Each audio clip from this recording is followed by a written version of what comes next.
Katika masuala yanayofungamana na walimu ni kwamba chama cha walimu KNUT sasa kinataka nyongeza ya mshahara kwa walimu wenye kiwango cha 60% katika mkataba mpya ambao umewasilishwa kwa tume ya kuajiri walimu TSC.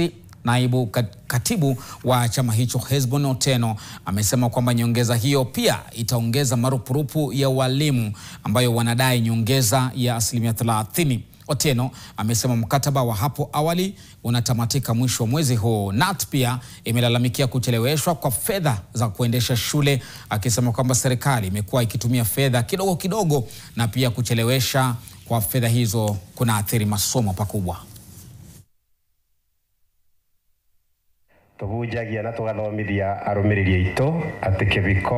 Tunaambia serikali wacheni mchezo na watoto wetu nchini Kenya.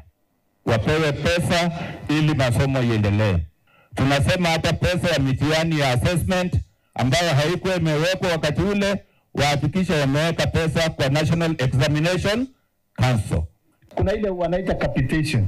Hakuna, inakuja kidogo kidogo. Badala ya kuja 50, 30 na 20%, muhula wa kwanza, muhula wa pili, muhula wa tatu inakuja kama tone ya maji.